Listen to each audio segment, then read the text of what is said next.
Hi, it's me Bishar on Bishar talks. ഞാനിന്ന് നിങ്ങളുടെ മുമ്പിൽ വന്നിരിക്കുന്നത് മനഃശാസ്ത്രപരമായ 10 യാഥാർത്ഥ്യങ്ങൾ അല്ലെങ്കിൽ സൈക്കോളജിക്കലി ആയിട്ട് 10 ഫാക്റ്റുകൾ നിങ്ങളുമായി പങ്കുവെക്കാനാണ്.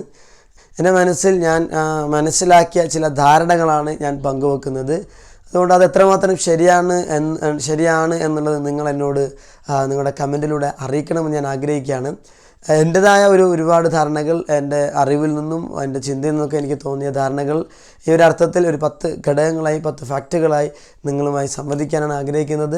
അതുകൊണ്ട് എല്ലാവരും ഈ വീഡിയോ മുഴുവനായി കഴിയുന്നത് വരെ കാണണം. ഇതിന് തൊട്ട് മുമ്പുള്ള വീഡിയോയിൽ ഞാൻ മനസ്സിൻ്റെ പ്രത്യേകതകളെക്കുറിച്ച് ഞാൻ പങ്കുവച്ചിരുന്നു. നിങ്ങൾക്ക് കാണാൻ ആഗ്രഹമുണ്ടെങ്കിൽ എൻ്റെ ഈ വീഡിയോയുടെ താഴെ ഡിസ്ക്രിപ്ഷനിൽ അതിൻ്റെ ലിങ്ക് കൊടുത്തിട്ടുണ്ട്, അത് കാണുക. അപ്പോൾ മറ്റുള്ള വീഡിയോകളൊക്കെ നിങ്ങൾ കാണണമെന്നാണ് എൻ്റെ അഭിപ്രായം. നല്ല രീതിയിലുള്ള വീഡിയോകളാണെങ്കിൽ നല്ല രീതിയിൽ കമൻറ്റ്സ് അറിയിക്കുക. ഇനി എന്തെങ്കിലും തിരുത്തലുകൾ വരുത്താൻ ആവശ്യമുണ്ടെങ്കിൽ ആ അർത്ഥത്തിലുള്ള തിരുത്തലുകൾ നിങ്ങൾ കമൻറ്റായി അറിയിക്കണം.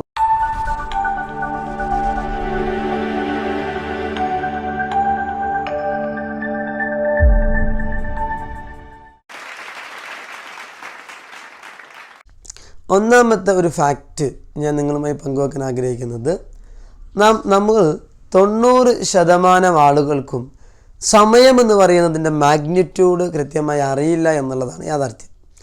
ലോകത്തെല്ലാ ആളുകൾക്കും ഒരേപോലെ നൽകിയ ഒരു വസ്തുത മാത്രമേ ഉള്ളൂ, ദാറ്റ്സ് ടൈം. അത് സമയമാണ്. പക്ഷെ ഇപ്പോഴും എല്ലാവർക്കുമുള്ള ഒരേ ഒരു പരാതി എന്തെന്ന് ചോദിച്ചു കഴിഞ്ഞാൽ അതും സമയമില്ല എന്നുള്ളതാണ്. അപ്പോൾ സമയം എങ്ങനെ നേടിയെടുക്കണം, സമയവുമായി ബന്ധപ്പെട്ട കാര്യങ്ങളൊക്കെ ഞാൻ ഒരു ടോപ്പിക്ക് തന്നെ വേറെ ചെയ്യുന്നുണ്ട്. അതല്ല ഞാനിവിടെ പറയാൻ ആഗ്രഹിക്കുന്നത്.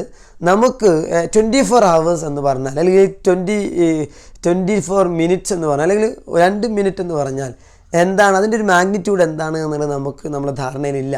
മാത്രമല്ല അത് റിലേറ്റീവാണ്. പലപ്പോഴും നമുക്ക് കൂടുതൽ കുറച്ച് സമയം അല്ലെങ്കിൽ നല്ല ഇൻട്രസ്റ്റിംഗ് ആയ ഒരു ഫാക്റ്റിലാകുമ്പം പെട്ടെന്ന് തീരുകയും ഇൻട്രസ്റ്റിംഗ് അല്ലാത്തൊരു സമയത്ത് തീരെ ബോറിംഗ് ആയ സമയത്ത് തീരെ മൂവ് ചെയ്യാത്തതുപോലെ നമുക്ക് ഫീൽ ചെയ്യാറുള്ളത്.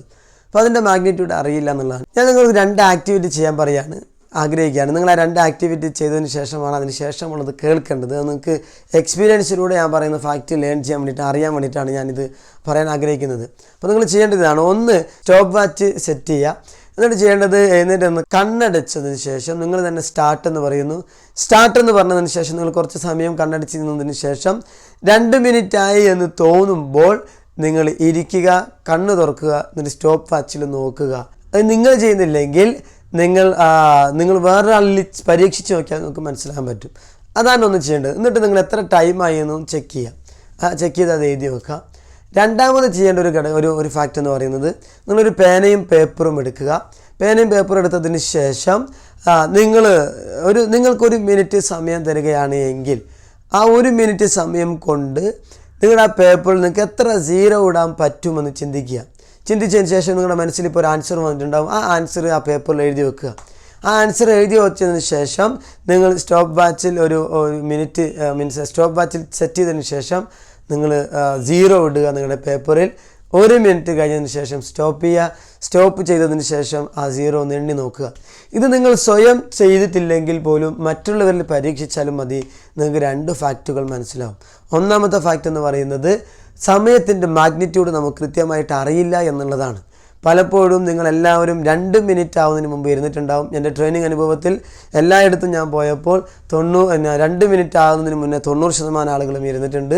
ഇവിടെ ഒരു ചെറിയൊരു പ്രയാസമുണ്ട്, ഞാൻ 2 മിനിറ്റിന് മുമ്പ് ഇരിക്കുമെന്ന് പറഞ്ഞപ്പോൾ അത് കേട്ടതിന് ശേഷമാണ് നിങ്ങൾ ചെയ്തത് എങ്കിൽ ചിലപ്പോൾ അവിടെ റിസൾട്ടിന് ചെറിയൊരു മാറ്റം ഉണ്ടാകും. എങ്കിലും നിങ്ങൾക്ക് സ്വാഭാവികമായി തോന്നുന്ന ഒരു സമയത്തിന് ശേഷം ഇരുന്ന് കഴിഞ്ഞാൽ അത് ഓട്ടോമാറ്റിക്കലി അതെന്തായാലും 2 മിനിറ്റിന് മുമ്പ് ഇരിക്കാനുള്ള സാധ്യതയാണ് കൂടുതൽ. അതുപോലെ തന്നെ രണ്ടാമത് പറഞ്ഞ കാര്യം എന്ന് പറയുന്നത്, 1 മിനിറ്റ് കൊണ്ട് നിങ്ങൾ ചിലപ്പോൾ 50 അല്ലെങ്കിൽ 70 എന്നൊക്കെ പറഞ്ഞിട്ടായിട്ടും എഴുതിയിട്ടുണ്ടാകുക. നിങ്ങൾ എഴുതിയതിനേക്കാൾ കൂടുതൽ നിങ്ങൾക്ക് 0 ഇടാൻ കഴിഞ്ഞിട്ടുണ്ടാകും. അതിനർത്ഥം 80% മോർ ദാൻ 80% പീപ്പിളും ജനങ്ങളും അവരുടെ കഴിവിനെ അണ്ടർ എസ്റ്റിമേറ്റ് ചെയ്യുന്നു എന്നുള്ളതാണ് രണ്ടാമത്തെ ഘടകം. മൂന്നാമത്തത് ഞാൻ പലപ്പോഴും വായിച്ചിട്ടുള്ളതും പല സംസാരം കേട്ടതുമായ ഒരു കാര്യമാണ്, നല്ല ബുദ്ധികൂർമ്മതയുള്ള അധികവും ആളുകളും ഭയങ്കര മടിയന്മാരായിരിക്കും എന്നുള്ളതാണ്. അവർക്ക് എങ്ങനെയെങ്കിലും എളുപ്പ വഴിയിൽ കാര്യങ്ങൾ ചെയ്യണം. അലസന്മാരായിരിക്കും. അത്ര വൃത്തിയിലും വെടിപ്പിലും ആ ഒരു അർത്ഥത്തിലൊന്നും അല്ല നടക്കുക. ഒരു അലസത എപ്പോഴും കൂടെ പുറപ്പായിട്ട് ഉണ്ടാകും എന്നുള്ളതാണ്. അപ്പോൾ അത്ര നല്ല ബുദ്ധിയുള്ള എന്നാൽ അലസതയുള്ള ആളുകൾ ആണെങ്കിൽ പോലും അവർ ജീവിതത്തിൽ എവിടെയെങ്കിലൊക്കെ എത്തിയേക്കാം. പക്ഷേ ഈ അലസത കൂടുതൽ, മടി കൂടുതലാവുമ്പോൾ പലപ്പോഴും അവരുടെ പൊട്ടൻഷ്യൽ എത്താതെ ലഭ്യമായതിൽ സാറ്റിസ്ഫൈ ചെയ്യുന്ന അവസ്ഥയാണ് ഉണ്ടാകാറുള്ളത്. എന്നാൽ നല്ല ബുദ്ധിയുള്ള ആളുകൾ അലസതയും മടിയും മാറ്റിവെച്ച് കഴിഞ്ഞാൽ അവർക്ക് ലോകത്ത് ഒരുപാട് മേഖലയിൽ ഒരുപാട് ഉന്നതങ്ങളിൽ എത്താൻ കഴിയും. പക്ഷെ ഇതിൻ്റെ അർത്ഥം എല്ലാ മടിയന്മാരും അലസമായിട്ടുള്ള ആളുകളും ബുദ്ധിമാന്മാരാണ് എന്ന് ഒരിക്കലും ഞാൻ പറയണില്ല. നാലാമത്തെ ഒരു ഫാക്റ്റ് എന്ന് പറയുന്നത്, ഞാനും നിങ്ങളും നമ്മെപ്പോലെ ഏകദേശം എല്ലാ ആളുകളും പ്രശംസ ആഗ്രഹിക്കുന്ന ആളുകളാണ്. നാം ചെയ്ത ഒരു നല്ല കാര്യത്തെക്കുറിച്ച് നല്ലത് എന്ന് മറ്റുള്ളവർ പറയാൻ ആഗ്രഹിക്കുന്ന ആളുകളാണ് ഏകദേശം എല്ലാ ആളുകളും. എന്നാൽ നമ്മളടങ്ങുന്ന 90% ആളുകളും മറ്റുള്ളവരുടെ നന്മയെ കണ്ട് പ്രോത്സാഹിപ്പിക്കാൻ മടിയുള്ളവരാണ് എന്നുള്ളതാണ്. അതിനേക്കാൾ വലിയൊരു ഫാക്റ്റ് എന്ന് പറയുന്നത്, മറ്റുള്ളവർ നമ്മെക്കുറിച്ച് പറയുന്ന നല്ല വാക്കുകളെ, പോസിറ്റീവ് കമൻറ്റുകളെ 80% ആളുകളും പോസിറ്റീവായി സ്വീകരിക്കുന്നില്ല എന്നുള്ളതും ഒരു ഘടകമാണ്. ഇവിടെ എനിക്ക് നിങ്ങളോട് പറയാനുള്ള ഒരു ഫാക്റ്റ് എന്ന് പറയുന്നത്, പോസിറ്റീവ് കമൻറ്റുകളെ അധികം ആളുകളും തള്ളിക്കളയുകയും നെഗറ്റീവ് കമൻറ്റുകളെ അധികം ആളുകളും പൂർണ്ണമായും ഉൾക്കൊള്ളുകയും ചെയ്യുന്നുള്ളതാണ് ഫാക്റ്റ്. പോസിറ്റീവായത് പറയുമ്പോൾ നമ്മൾ പറയും, ആക്കല്ലേ, കളിയാക്കല്ലേ, നീ എന്നെ ആളെ കളിയാക്കുക എന്നൊക്കെ പറഞ്ഞ് നമ്മൾ അതിനെ തള്ളിക്കളിയും. അതിൻ്റെ ഒരു ആവശ്യമില്ല. അത് മുഖസ്തുതിയല്ലാത്ത രീതിയിൽ നല്ല രീതിയിൽ ആത്മാർത്ഥമായി പറയുകയാണെങ്കിൽ അത് പൂർണ്ണമായി സ്വീകരിക്കണമെങ്കിൽ അതൊരു ഊർജ്ജമാണ്. രണ്ടാമത് നെഗറ്റീവ് പറയുകയാണെങ്കിൽ നമ്മൾ അതിനെക്കുറിച്ച് ഒന്ന് ട്രൈ ചെയ്ത് നോക്കുക, അതിനെക്കുറിച്ച് നമ്മളൊന്ന് പഠിക്കുക. ശരിയാണെങ്കിൽ തിരുത്തുക, ശരിയല്ലെങ്കിൽ ഇത് അയാളുടെ അഭിപ്രായമാണെന്ന് പറഞ്ഞ് തള്ളിക്കളയുക. പക്ഷെ നമ്മളൊരു നെഗറ്റീവ് പറയുന്നതിന് മുന്നേ അത് മൊത്തം സ്വീകരിച്ച് ടെൻഷൻ അടിക്കുന്ന ആളുകളാണ് 80% ആളുകളും. അടുത്തത്, രണ്ടാളുകൾ തമ്മിൽ സംസാരിക്കുമ്പോൾ ആ സംസാരത്തിനിടയിൽ എന്തെങ്കിലും തരത്തിലുള്ള ക്ലാഷ് ഉണ്ടായിക്കഴിഞ്ഞാൽ അതിൽ ഡോമിനൻ്റായ പേഴ്സണാലിറ്റി ആരാണോ അയാൾ പെട്ടെന്ന് ബോൾഡായി സംസാരിക്കുന്നു. ആ ബോൾഡായി സംസാരിക്കുന്ന അയാളാണ് അവിടെ ആ ഒരു ക്ലാഷിൽ വിജയിക്കുക എന്നുള്ളതാണ്. ഇപ്പോൾ നമ്മളൊരു ബോസ് ആണെങ്കിൽ പോലും മറ്റൊരാണെങ്കിൽ പോലും പെട്ടെന്ന് നമ്മൾ ബോൾഡായി കോൺഫിഡൻറ്റോടെ സംസാരിക്കുമ്പോൾ അവിടെ നമുക്ക് വിജയിക്കാൻ കഴിയുമെന്നുള്ളതാണ്. അപ്പോൾ പെട്ടെന്ന് നമ്മൾ സംസാരിക്കുന്നിടയിൽ ബോൾഡായി സംസാരിക്കുമ്പോൾ അവിടെ അയാൾക്ക് വിജയമുണ്ടാകും എന്നതാണ് 6ാമത്തെ ഫാക്റ്റ്. അടുത്തത് 7ാമത്തെ ഒരു ഫാക്റ്റ് എന്ന് പറയുന്നത്, വലിയ വലിയ സിഗ്നേച്ചർ എഴുതുന്ന ആളുകൾ പലപ്പോഴും സെൽഫ് എസ്റ്റീം കൂടുതലുള്ള, നല്ല കോൺഫിഡൻസ് ഉള്ള, സ്വയം നല്ല അവബോധമുള്ള ആളുകളായിരിക്കും എന്നുള്ളതാണ് 7ാമത്തെ മനഃശാസ്ത്രപരമായ ഒരു യാഥാർത്ഥ്യം. 8ാമത്തത്, ചിരിക്കുക എന്ന് പറയുന്നതാണ് ഒരു മനുഷ്യൻ്റെ 70% അട്രാക്ഷൻ എന്ന് പറയുന്നത്. 70% ചിരിയിലാണ്, അവൻ്റെ മുഖത്തിലാണ്.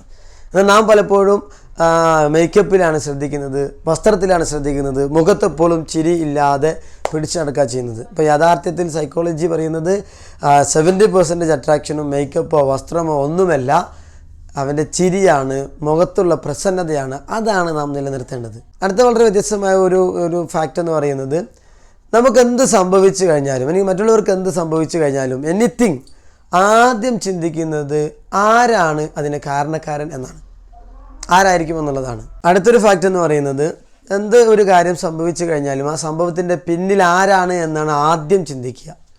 എന്ത് പറ്റി, എങ്ങനെ പറ്റി, എവിടെ ഒന്നുമല്ല, ആരാണ് അതിൻ്റെ പിന്നിൽ എന്നാണ്. ഇപ്പോൾ ചെറിയ കുട്ടികളുണ്ടെങ്കിൽ ഒരു കുട്ടി വീണ് അല്ലെങ്കിൽ എന്തെങ്കിലുമൊക്കെ സംഭവിച്ചു കഴിഞ്ഞാൽ ഉടനെ ചോദിക്കുക ആരാ മോനെ.